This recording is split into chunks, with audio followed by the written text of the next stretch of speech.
예. 그래서 우리 지난주에 이제 일곱 인을 이제 들어갔는데 가장 요한계시록에서 좀 난해한 부분이 요한계시록 6장에서부터 16장까지라고 말씀을 드렸습니다. 4개의 사이클이 이제 나온다고 그랬죠. 그 4개의 사이클이 뭐냐면 7개의 인, 7개의 나팔, 7개의 표적, 그리고 7대접. 그렇게 4개의 사이클이 이제 16장까지 계속 나옵니다. 그래서 7인은 뭐라고 말씀드렸냐면 그 사도 요한 당시에 그 도미티안 박해를 묵시문학적으로 표현한 것이다 라고 말씀드렸죠. 그러니까 묵시문학적으로 표현했단 말이 무슨 말이냐면 그 당시는 이제 박해 기간이잖아요. 그러니까 어떤 것을 실명을 그대로 말하기가 좀 부담스럽잖아요. 그래서 실명을 거론하지 않고 어떤 상징, 그러니까 비유를 통해서 이렇게 빗대어서 말하는 그것을 묵시문학이다 이거죠. 그래서 그 7인은 사도 요한 당시에 도미티안 박해를 그렇게 묵시문학적으로 이제 표현을 한 것인데요.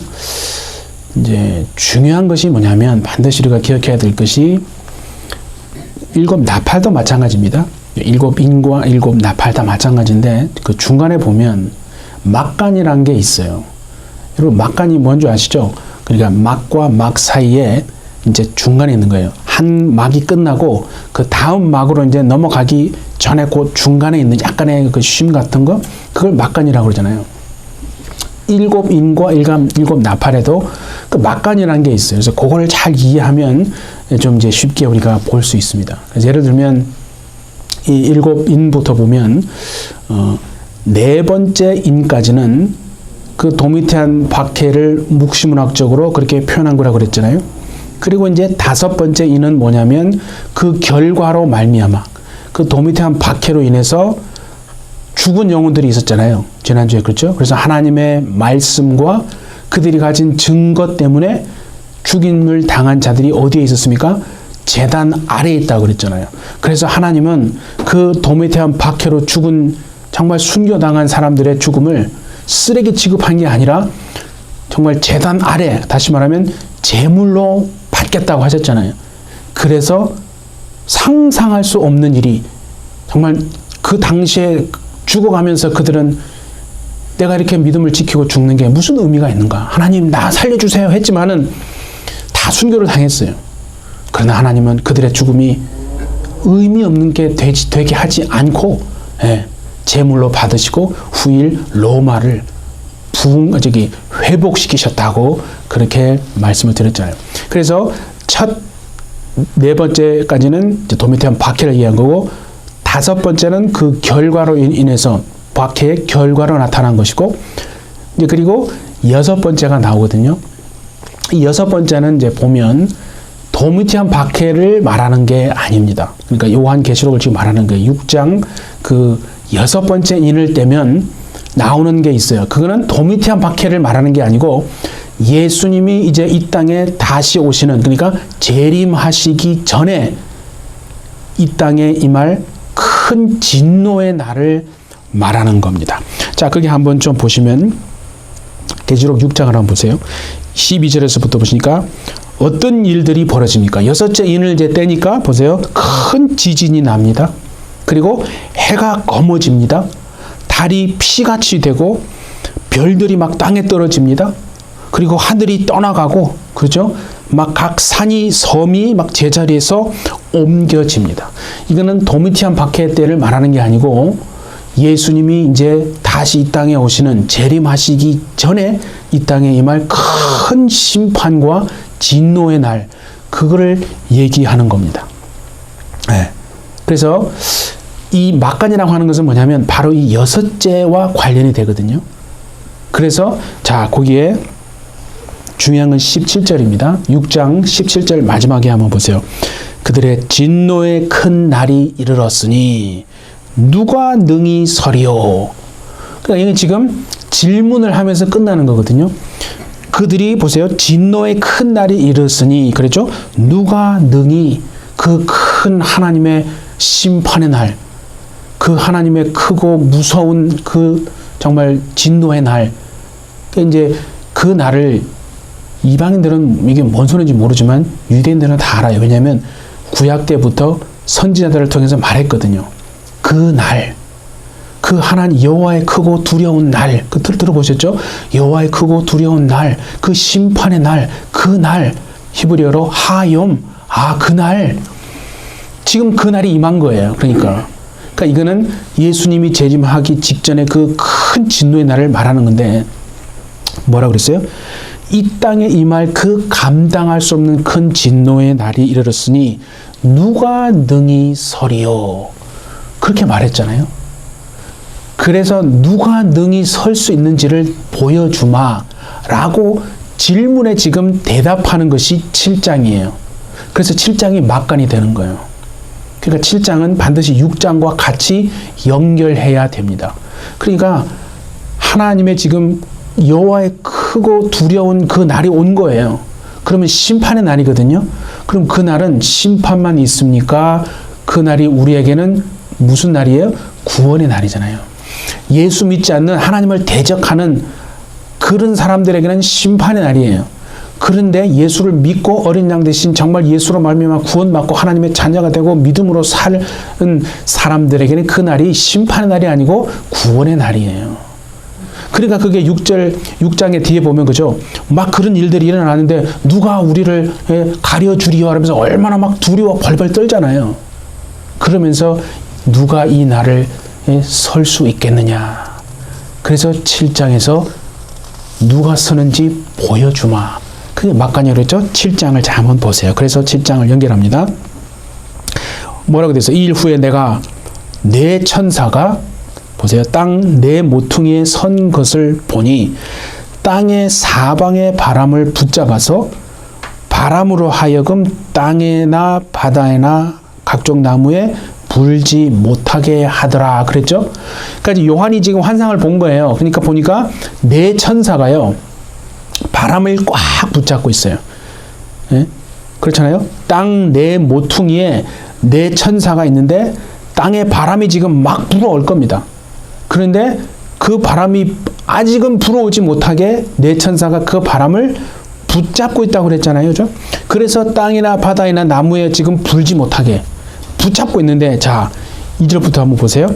또 봄에 다른 천사가 살아계신 하나님의 인을 가지고 해 돋는 데서부터 올라와서 땅과 바다를 해롭게 할 권세를 받은 그 네 천사를 향하여 큰 소리로 외쳐 이르되 우리가 우리 하나님의 종들의 이마에 인치기까지 땅이나 바다나 나무들을 해하지 말라 하더라 라고 돼 있죠.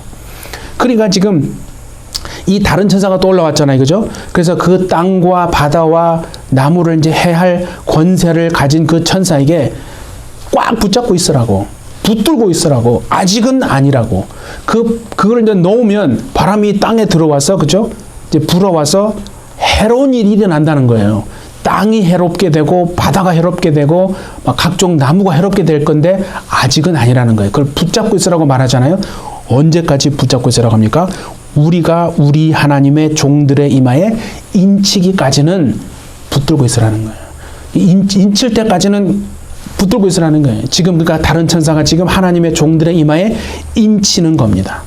그렇죠? 그러니까 하나님의 종들의 이마에 인치기까지는 이 지금 진노가, 이 재앙이 임하지 않는다 하는 것을 말하는 것. 절대로 그 바람이 불어오지 않는 거예요.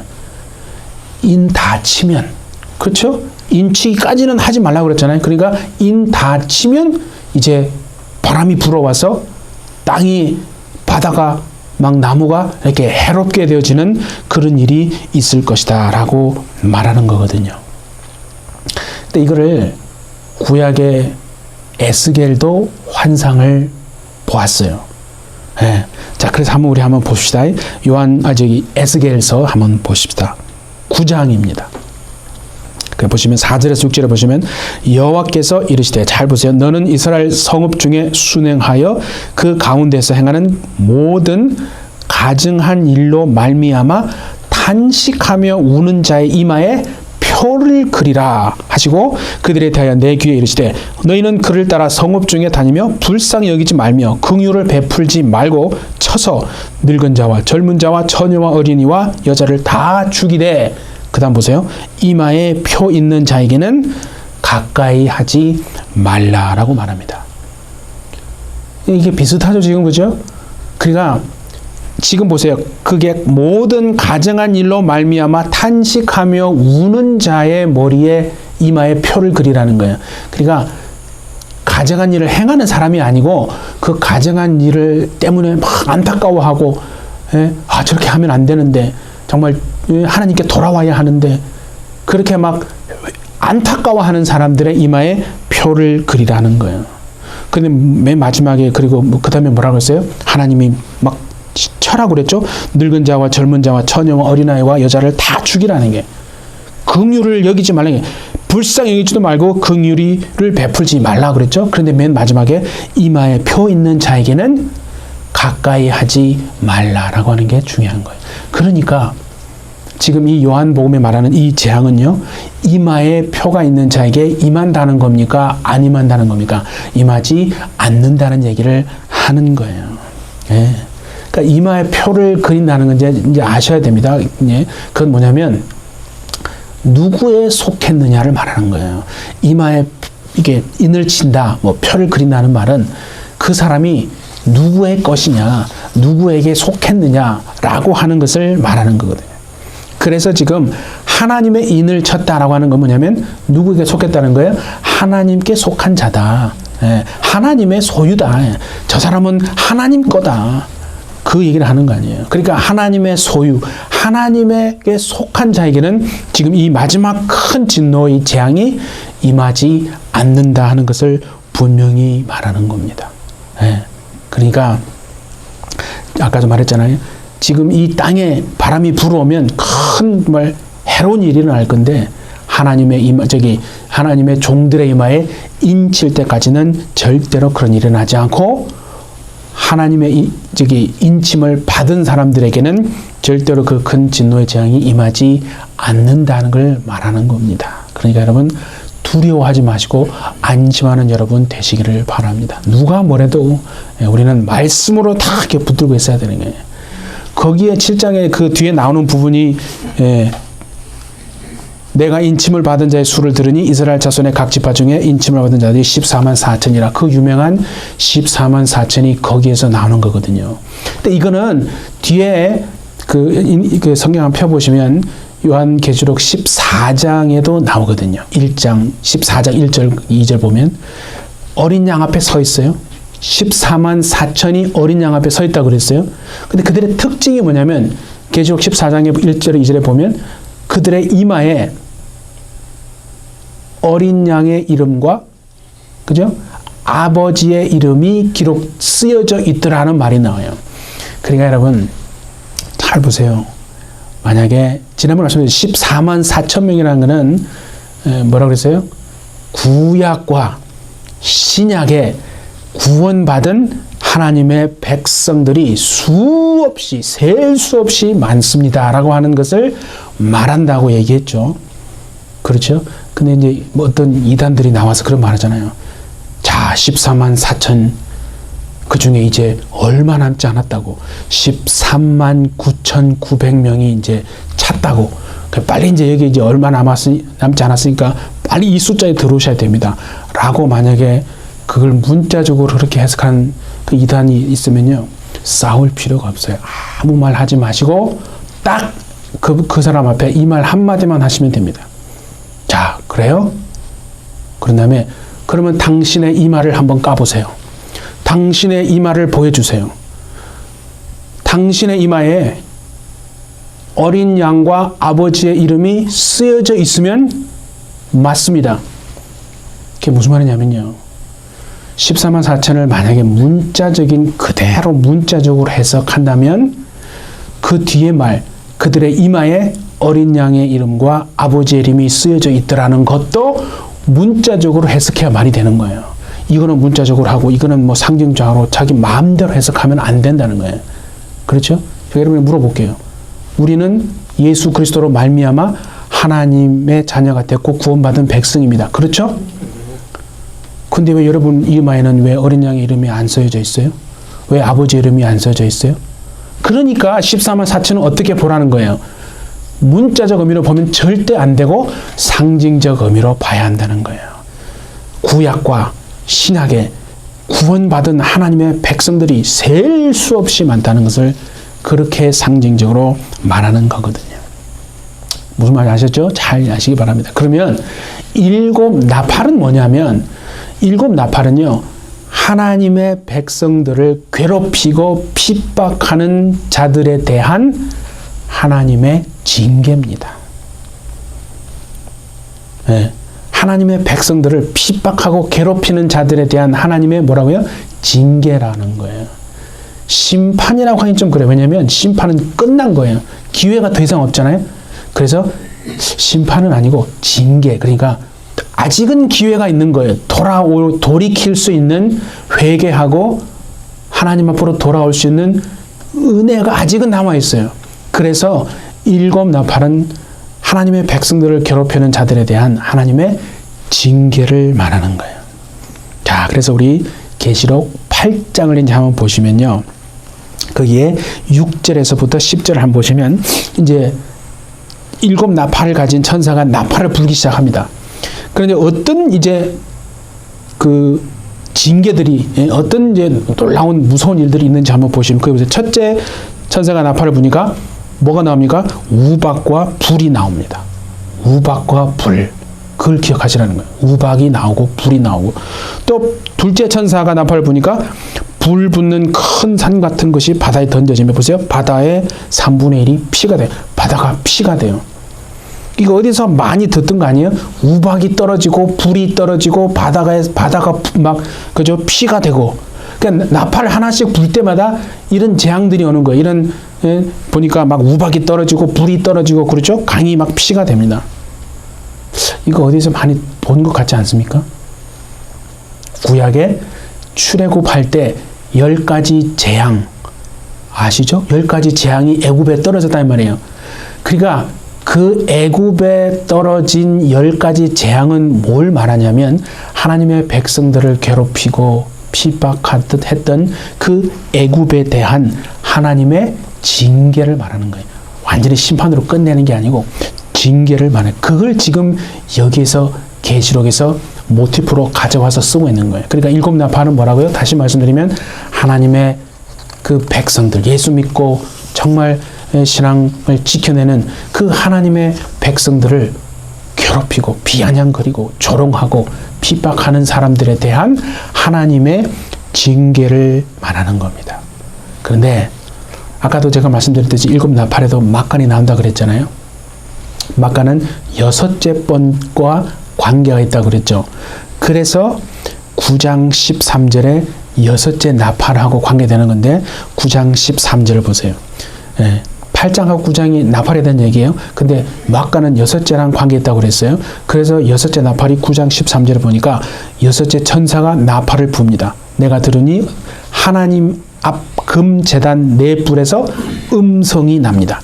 그래서 이제 그 유브라데 강에서, 그죠? 천사들이 풀려나서 이제 전쟁이 나는 건데, 나중에 또 이제 새롭게 또 다시 말씀드리겠지만, 그래서 어쨌든 여섯 번째 천사가 나팔을 부니까 그 뿔, 하나님 제단 네 뿔에서 음성이 나서 징계가 내려집니다. 이제 징계 내려지는데, 어떤 개념이 중요한 건 뭐냐면 20장 20절과 21절이에요. 9장 계시록 9장 20절과 21절 같이 한번 봅니다. 이 재앙에 죽지 않고 남은 사람들은 손으로 행한 일을 회개하지 아니하고 오히려 여러 귀신과 또는 보거나 듣거나 다니거나 하지 못하는 금, 은, 동과 목석의 우상에게 절하고 또 그 살인과 복술과 음행과 도둑질을 회개하지 아니하더라 그랬죠. 그러니까 하나님은요, 하나님의 백성들을 괴롭히고 핍박하는 사람들에게 다시 한번 돌이킬 수 있는 기회를 주시기 위해서 징계하는 거예요. 그게 은혜예요. 그러니까 완전히 끝내서 심판하는 게 아니라 다시 한번, 그래서 마지막 되기까지 전까지 돌이키고 회개하고 하나님 앞에 돌아올 수 있는 기회를 주기 위해서 징계하는데, 우리가 지금 20절과 21절을 읽었어요. 그런데 어떻습니까? 그들은 돌아오지 않습니다. 회개하지 않습니다. 그랬잖아요. 회개하지 않고 우상에게 절하고요. 살인과 복술과 음행과 도둑질을. 그러니까 더 죄짓고 더 음란하고 더 믿는 자들을 조롱하고, 아니 더 나가서 하나님을 더 대적하더라 하는 겁니다. 그러면 중요한 질문이 뭐냐면, 그때 교회는, 믿는 자는 무엇을 해야 하는가? 그때의 교회가 할 일은, 믿는 자가 할 일은 무엇인가? 그 질문에 대한 답이 10장과 11장에 쭉 나오는 겁니다. 그러니까 그게 막간이죠. 네. 구약의 선지자 이사야 선지자 아시죠? 하나님이 이사야에게 뭔 얘기를 했냐면, 이사야 선지자야, 너 가서 내 백성에게 내 말을 전해라. 소도 주인을 아는데 내 백성은 나를 모른다. 그러니까 가서 내 말을 전하라 라고 하면서 하나님 뭐라고 하냐면, 그런데 네가 가서 전해도 그 사람 듣지 않을 거다. 그들은 너를 밀어내고 거절하고 네 말 듣지 않을 거다. 그러면서 하나님 보내요? 그러면 그렇잖아요. 하나님 그러면 왜 갑니까? 아니 듣지 않을 거라면서요. 아니 듣지 않을 건데 왜 가서 전하냐 이거죠. 그거랑 지금 비슷한 거예요, 여러분. 그 상황이랑 비슷한 거예요. 그러니까 그때의 교회가, 믿는 자가 할 일은 무엇인가? 하나님이 그래도 기회를 주시기 위해서 징계를 하시는데 돌아오지 않습니다. 회개하지 않습니다. 계속 음란하고 죄를 짓고 핍박하고 괴롭히고 하나님을 대적합니다. 그때 교회는, 저와 여러분은 무엇을 해야 하는가? 그 답이 바로 10장이라고 말씀드렸죠? 그게 오늘 본문입니다. 자, 다시 한번 보세요. 10장 9절에서 11절 보세요. 내가 천사에게 나아가 작은 두루마리를 달라 한즉 그때 나는 무엇을 해야 하는가? 교회는 무엇을 해야 하는가에 대한 질문에 대한 답이 이것이라고 그랬습니다. 천사가 이르되 갖다 먹어버리라.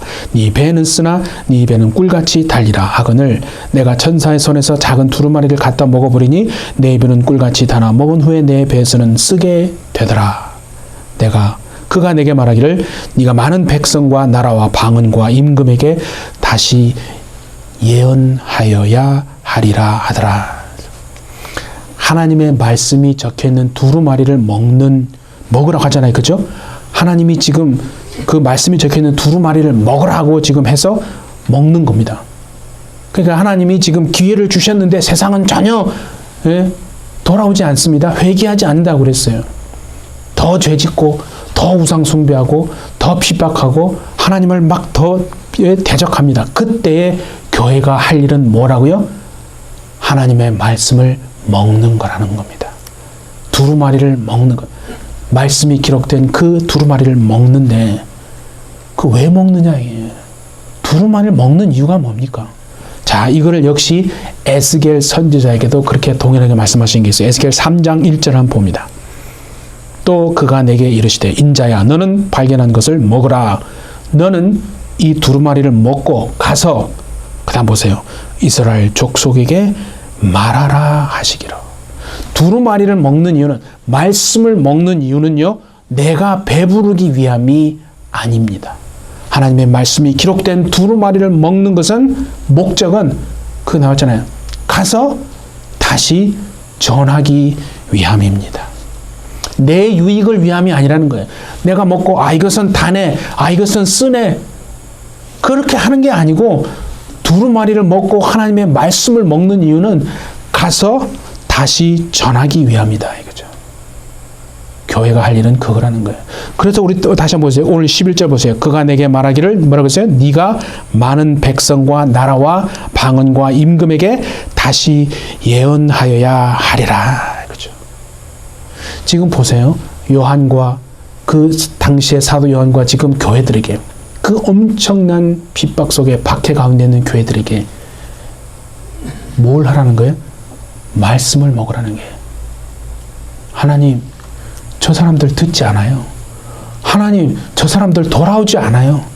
더 핍박하고 더 회개하지 않고 더 정말 하나님을 대적하는데 저 사람들 듣지 않아요. 하나님 저는 더 비아냥거리고 더 조롱합니다. 그때 교회가 할 일은요, 하나님의 말씀을 먹는 거라는 거예요. 그리고 가서 예수 그리스도를 증거하는 거라고 말씀하는 거예요. 그것이 저와 우리 모두에게 해피철치에게 주신 사명인 줄 믿습니다. 여러분, 그 사명을 잃어버리면요, 교회는 이 땅에 존재해야 될 이유가 하나도 없는 겁니다. 교회의 존재 이유는 그거예요. 하나님 저 사람들 듣지 않아요. 하나님 저한테 회개하지 않는데요. 그건 우리가 판단할 게 아니에요, 여러분. 그 영혼을 죽이고 살리는 권세는 우리에게 있는 게 아닙니다, 여러분. 우리가 찬송했잖아요. 구원하심이 누구에게 있습니까? 보좌에 앉으신 하나님과 어린 양 예수에게 있습니다. 우리는 가서 전하는 겁니다. 내가 결론 내릴 필요가 없는 거예요. 그러니까 그 상황 속에서 듣지 않고 회개하지 않고 돌아오지 않는 그 사람들에게 세상에 그때 교회가 할 일은요, 하나님의 말씀을 다시 먹는 겁니다. 먹고 가서 다시 전하라고. 그래서 오늘 하나님의 말씀에 내 백성과 임금과 방언에게 온 세상에 다시 예수가 그리스도임을 전하라 하는 사명을 오늘 저와 우리 모두에게 주신 줄 저는 믿습니다. 예. 어쩌면요, 우리가 복음을 전하는, 그래서 그 사람에 가서 전하는데 그 사람은 어쩌면 하나님이 그 복음을 듣고 이 땅에서 정말 돌이켜서 하나님께로 돌아올 수 있는 마지막 기회를 우리를 통해서 주시는지 누가 알겠습니까? 그게 그 사람한테는 이젠 마지막 기회인 줄 누가 알 수 있겠어요? 그러니까 우리는 판단할 필요가 없고 우리는 정말 결론 내릴 필요 없이 하나님, 우리가 정말 내게 주신 이 소명을 나는 감당하기 원합니다. 2024년 우리가 절망하고 있습니까, 여러분? 이 말씀을 다시 들으시고 주님이 주시는 힘을 가지고 일어나서 온 마음을 다해서 예수 그리스도의 복음을 정말 다시 증거하리라 결단하시는 저와 우리 여러분 모두가 다 되어주시기를 예수님의 이름으로 축복합니다. 네, 함께 기도하겠습니다. 하나님 아버지, 우리를 이 땅에 부르시니도 우리를 세우시니도 하나님이신 줄 믿습니다. 주님, 마지막 때에 하나님이 세상에게 그래도 다시 한번 기회를 주시기 위해서 징계하시는 그 은혜를 주실 때에 여전히 세상은 믿지 않고 여전히 하나님을 밀쳐내고 더 죄짓고 더 음란하고 더 우리를 하나님 예수 믿는 자들을 핍박하고 조롱하지만은 그때에 우리가 할 일은 무엇입니까? 하나님의 말씀을 다시 먹는 것이라고 했습니다. 그 말씀을 먹고 정말 다시 세상에 나가서 예수가 그리스도임을 증거하는 하나님, 우리 해피철치 모든 성도들 다 되게 해 주셔서 가정들을 통해서 자녀들을 통해서 우리 하는 비즈니스를 통해서 하나님의 하나님 되심을 증거하고 나타내는 마지막 때 그 일을 다 감당해내는 복된 삶을 다 살 수 있도록 주님 축복하여 주옵소서. 주께서 우리와 함께 하실 줄 믿고 감사드리며 예수님의 이름으로 기도하옵나이다. 아멘.